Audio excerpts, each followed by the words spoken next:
बिस्मिल्लाहिर्रहमानिर्रहीम। अस्सलाम वालेकुम। क्या हाल है आप सबका? उम्मीद करती हूँ आप सब लोग खैरियत से होंगे।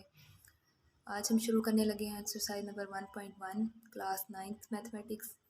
अगर आप चाहते हैं कि आपको जो है ये एक्सरसाइज अच्छी तरह से समझ में आ जाए तो इसके लिए आपको ज़रूरी है कि आप जो है मेरा प्रीवियस लेक्चर जो है वो लाजमी वॉच करें। Find the order of the following matrices. Question number 1 में दिया हुआ है कि आपने जो है इन मैट्रिसेस का ऑर्डर जो है वो फाइंड करना है। अब ऑर्डर वाली डेफिनेशन मैंने आपको बहुत अच्छे तरीके से समझाई हुई है प्रीवियस जो हमारा मेरी वीडियो थी उसमें। अब ए एक मैट्रिक्स है जो हमारे पास है 2 -5 3 और 6। अब मैंने आपको ऑर्डर फाइंड करने के लिए एक इजी वे बताया था कि आपने पहले राइट कर लेना है रो बाय कॉलम, यानी कि आर से रो बाय और फिर सी से कॉलम। अब देखेंगे आपके इसमें कितनी रोज़ हैं, 1 और 2, तो आर की जगह 2 लिख देंगे और इसी तरह आगे सेम बाय और सी कॉलम कितने हैं, 1 और 2। तो ये हमारा आंसर हो गया। एक बात आपने लाजमी याद रखनी है इसमें कि सॉल्यूशन लाजमी लिखना है, एंड में आंसर लाजमी लिखना है। फिर हमारे पास जो है बी पार्ट है, इसमें वो कह रहे हैं कि हमारे पास यहाँ पे भी आप लोग देख के खुद राइट कर सकते हैं कि रो कितनी है और कॉलम कितने हैं। तो 2/2, इसका ऑर्डर भी 2/2 है। एक बात इसमें आपने ये लाजमी याद रखनी है कि जो हमारे पास स्क्वायर मैट्रिक्स होगा उसका ऑर्डर हमेशा 2/2 होगा। अब स्क्वायर मैट्रिक्स की बात आती है, वो कौन सा मैट्रिक्स है? स्क्वायर मैट्रिक्स वो मैट्रिक्स होता है जिसकी रोज भी 2 हों और जिसके कॉलम भी 2 हों। अब ये सी वाला पार्ट है, इसमें कितनी रोज हैं? तो R/C इसमें एक रो है और कॉलम कितने हैं? इसमें 2 हैं, क्योंकि एक रो और 2 कॉलम। और ये हमारा आंसर हो गया। इसी तरह से आपने ये वाला भी खुद राइट करना है। डी पार्ट है, इसमें कितनी रोज हैं? 3 रोज हैं और कॉलम कितने हैं? इसमें 1 कॉलम है, तो 3/1 हो गया। अब ये वाला क्वेश्चन है, इसमें कितनी रोज हैं? 3 रोज हैं और कॉलम कितने हैं? 2 हैं, तो 3/2। ये वाली चीज़ लिखना कोई ज़्यादा ज़रूरी नहीं है, ये मैंने सिर्फ आपको समझाने के लिए कि आपको भूले ना। आप डायरेक्ट इस तरह से भी इसका आंसर राइट कर सकते हैं। इस तरह जैसे ये 2 है, एक ही रो है और एक ही कॉलम है, तो ये हो जाएगा 1/1। इस तरह से ये लास्ट हमारे पास 2 क्वेश्चन है, इसके 2 पार्ट्स हैं। जी वाला है, इसमें कितनी रोज हैं? 3 रोज हैं, 3 कॉलम है, तो 3/3। इस तरह इसमें हमारे पास जो है वो 2 रोज हैं और 3 कॉलम है, तो 2/3। ये हमारा आंसर हो गया। अब चलते हैं क्वेश्चन नंबर 2 की तरफ। इस क्वेश्चन में हमने फाइंड करना है which of the following matrices are equal. तो फिर बात वही आती है, अगर आपने मेरी प्रीवियस वीडियो देखी होगी तो उसमें मैंने बताया हुआ है कि इक्वल मैट्रिसेस कौन से होते हैं, डेफिनेशन हमने याद की थी। तो अब है कि इक्वल मैट्रिसेस की 2 कंडीशन होती हैं। कौन सी कंडीशन? पहली कंडीशन ये है कि जो हमारे पास ऑर्डर है दोनों मैट्रिसेस का वो सेम होगा, और दूसरी कंडीशन ये है कि their corresponding entries are same या एलिमेंट्स आर सेम। तो फिर हम कह सकते हैं कि वो मैट्रिक्स हमारे पास इक्वल है। अब ए हमारे पास 3 है, तो आपने ढूंढना है कौन सा और मैट्रिक्स है जो 3 ही है, यानी कि उसमें एक तो उसका ऑर्डर 1/1 हो, दूसरा उसमें एक ही एलिमेंट हो और वो 3 का हो। तो आप देखें यहाँ पे ढूंढें, इधर से ये ए पहले लिख लें। ए इज़ इक्वल टू क्या है? ये सी वाला अगर मैट्रिक्स देखें, 5 - 2 क्या होता है? 3 होता है। तो हम यहाँ पे राइट कर सकते हैं ए इज़ इक्वल टू सी, यानी कि एक चीज़ सॉल्व हो गई। अब यहाँ पे बी हमारे पास 3 5 है, तो ये किसके इक्वल होगा? क्या ये डी के इक्वल हो सकता है? नो। क्यों? क्योंकि एक लिहाज से हो सकता है, क्योंकि इनका जो ऑर्डर है वो सेम है, लेकिन ये नहीं होगा क्योंकि इनकी करस्पॉन्डिंग जो एंट्रीज हैं वो सेम नहीं है। यहाँ पे 3 है, यहाँ पे पहले नंबर पे 5 है, इसलिए ये सेम नहीं होंगे। बी हमारे पास इक्वल होगा, ये हमारा आई वाला जो मैट्रिक्स है, देखें 3 है और 3 + 2 क्या हो जाएगा? 5। तो बी किसके इक्वल हो गया? आई के।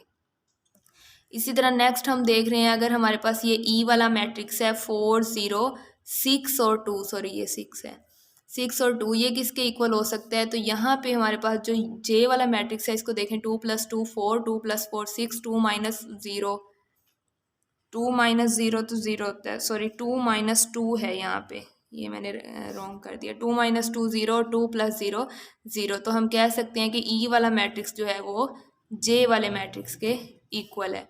इसी तरह आप यहाँ देख लें, ये जो जी है 3 - 1 0, 3 - 1 2, 3 + 3 6, और इसी तरह यहाँ पे भी 2 और 6 है, तो एफ हमारे पास किसके इक्वल हो जाएगा? जी के इक्वल हो जाएगा। इसी तरह से ये 4062 एच वाला भी जे वाले के इक्वल हो जाएगा। एच इज़ इक्वल टू जे या E is equal to H, ठीक है, ये दोनों भी इक्वल हैं। इस तरह से आप जो है इनके आंसर्स राइट कर देंगे। अब हम चलते हैं क्वेश्चन नंबर 3 की तरफ। क्वेश्चन नंबर 3 में है find the values of A B C and D which satisfy the matrix equation. वो कह रहे हैं कि ए बी सी और डी की वैल्यूज़ को फाइंड करें जो हमारे पास इस मैट्रिक्स को सेटिस्फाई करती हों। अब हम देख रहे हैं कि पहला मैट्रिक्स हमारे पास जो है ए प्लस सी इस तरह से है, और ये मतलब ए बी सी डी सारी वैल्यूज़ हैं, इसमें सिर्फ डी की वैल्यू है। तो इसको सॉल्व करने का एक बेस्ट मेथड है वो यही है कि ए प्लस सी को, यानी कि पहली इंट्री को आप पहली इंट्री के इक्वल, सेकंड को सेकंड को सेकंड के, थर्ड को थर्ड के और फोर्थ को फोर्थ के इक्वल कर लें। कैसे? यहाँ हम राइट कर लेते हैं ए प्लस सी किसके इक्वल होगा, 0 के। इसको दे देते हैं, ये इक्वेशन नंबर 1 है, इक्वेशन नंबर 1 का नेम दे देते हैं इसको। ए प्लस 2b सेकेंड इंट्री किसके बराबर होगी, सेकंड के, ये इक्वेशन नंबर 2 हो गई। थर्ड है c-1, ये है 3 के इक्वल, ये इक्वेशन नंबर 3 हो गई। नेक्स्ट है 4d-6, ये है 2d के इक्वल, तो ये इक्वेशन नंबर 4 हो गई। अब हमने इनको किसी तरह से सॉल्व करना है, और इस तरीके से सॉल्व करना है कि इनमें से हमारे पास a b c और d की वैल्यू आ जाए इजीली। अब आप देखें इन 4 इक्वेशन में से कौन सी इक्वेशन ऐसी है जिसमें से डायरेक्ट किसी भी हमारे पास कैरेक्टर की वैल्यू जो है वो फाइंड हो सकती है। तो कौन सी है हमारे पास, ये थर्ड वाली इक्वेशन देखें, c-1 इज इक्वल टू 3 है। जाहिर सी बात है अगर हम -1 को उस साइड पे लेके जाएंगे वो प्लस का 1 हो जाएगा और हमारे पास c की वैल्यू आ जाएगी। तो हम यहाँ पे राइट कर देते हैं from equation number 3 c-1 is equal to 3। एक चीज़ मैं आपको यहाँ पे रफ में बता देती हूँ कि हमारे पास जो माइनस है उसका अपोजिट प्लस होता है और प्लस का अपोजिट माइनस। इसी तरह डिवाइड का अपोजिट मल्टीप्लाई, मल्टीप्लाई का अपोजिट डिवाइड। अब हम यहाँ देख रहे हैं कि हमें यहाँ पे -1 नहीं चाहिए। जब माइनस का अपोजिट प्लस है तो -1 का अपोजिट क्या होगा, +1। तो यहाँ हम लिख सकते हैं -1 +1। और आपको मैथ का रूल ये तो अच्छी तरह से पता है, जब हम एक साइड पे किसी चीज़ को ऐड या सब्ट्रैक्ट करते हैं तो दूसरी साइड पे भी हमने उसको लाजमी ऐड या सब्ट्रैक्ट करना होता है। तो यहाँ पे भी +1 को हम ऐड कर देंगे क्योंकि यहाँ पे भी ऐड किया है, तो ये +1 -1 से कैंसिल आउट हो जाएगा। c इज इक्वल टू हमारे पास 4 आ जाएगा।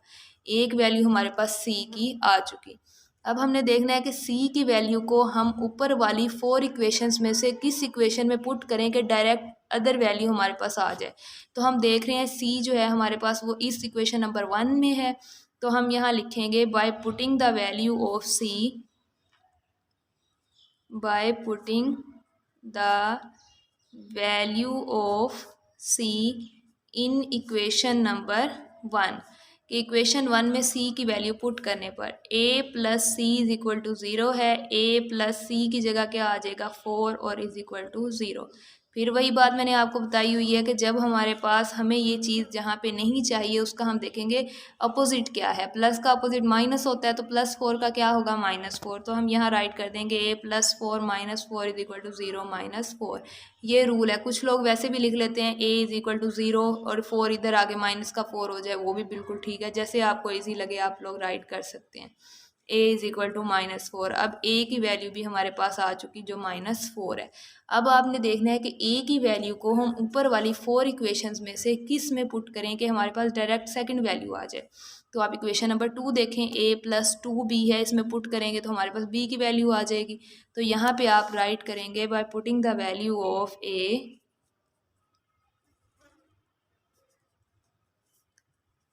Value of a in equation 2। Equation 2 में a की वैल्यू पुट करने पर इक्वेशन 2 हमारे पास क्या है, a + 2b is equal to -7। तो a की वैल्यू -4 है, + 2b इज इक्वल टू -7। फिर वही बात है यहाँ पे कि हमें -4 नहीं चाहिए, तो हमने जो है प्लस -4 का जो हमारे पास अपोजिट है वो +4 है, तो इधर भी +4 ऐड कर देंगे और दूसरी साइड पे भी +4 को ऐड कर देंगे। ये आपस में जो है कैंसिल आउट हो जाएंगे। तो हमारे पास क्या चीज़ आ जाएगी, 2b इज इक्वल टू -3। क्योंकि 7 + 4 जो है माइनस प्लस माइनस होता है, 7 में से 4 माइनस करो 3, और आंसर में हम साइन वो यूज़ करते हैं जो बड़ी वैल्यू के साथ हो। फिर हमें यहाँ पे 2 नहीं चाहिए, 2 b के साथ मल्टीप्लाई हो रहा है, तो मल्टीप्लाई का अपोजिट क्या होता है, वो डिवाइड होता है। जब हम 2 को दोनों तरफ डिवाइड कर देंगे तो यहाँ से 2 2 से कैंसिल हो जाएगा और b हमारे पास क्या आ जाएगा, -3। अब हम क्या करते हैं, हमारे पास b की वैल्यू भी हमारे पास अब आ चुकी है जो कि है -3। अब हमने लास्ट स्टेप इसका करना है कि b की वैल्यू को कहाँ पे पुट करें हमारे पास नेक्स्ट आ जाए। तो हम देख रहे हैं कि ऐसा कोई भी हमारे पास 4 वैल्यूज़ में से इक्वेशन में से ऐसी कोई भी चीज़ नहीं है जिसमें पुट करें हमारे पास इक्वेशन आ जाए। तो हम इक्वेशन नंबर 4 जो है वो कर लेते हैं लेट बाय, यहाँ पे राइट करते हैं from equation number 4। Equation number 4 क्या है, 4d - 6 = 2d। अब हमें क्या चाहिए, d की वैल्यू चाहिए। तो हम क्या करेंगे, इस d को इधर ले आएंगे और ये वाला -6 उधर ले जाएंगे। किस तरह से, 4d, ये 2d इधर आके माइनस का 2d, जैसे मैंने वहाँ पे आपको बताया था कि आप लोग कर सकते हैं। -6 इधर जाके प्लस का 6, 2d = 6 हो जाएगा, ओवर 2 यानी कि 2 से दोनों तरफ जब हम डिवाइड करेंगे 2 2 से कैंसिल, और 2 3 6। तो d की वैल्यू हमारे पास क्या हो गई, 3 हो गई। तो एंड में आप लिख देंगे a की वैल्यू हमारे पास -4 है, b की -3/2 है। सॉरी, मैंने सिर्फ b की पीछे जो है वैल्यू -3 को राइट कर दिया था, लेकिन वो -3/2 थी। बाय मिस्टेक मैंने जो है डिवाइड में 2 नहीं लगाया, तो आप लोग वो लगा लेंगे। c हमारे पास 4 है और d हमारे पास 3 है, और यही हमारा आंसर है। होप सो आपको जो है ये वाली एक्सरसाइज अच्छी तरह से समझ आ गई होगी। आज के लेक्चर में हमने अपनी एक्सरसाइज जो है वो कंप्लीट कर ली है। अगर आपको फिर भी कोई क्वेश्चन है तो आप कमेंट सेक्शन में मुझसे इजीली पूछ सकते हैं। मैं आपका हर क्वेश्चन क्लियर करने की कोशिश करूँगी। Thank you. अल्लाह हाफिज़।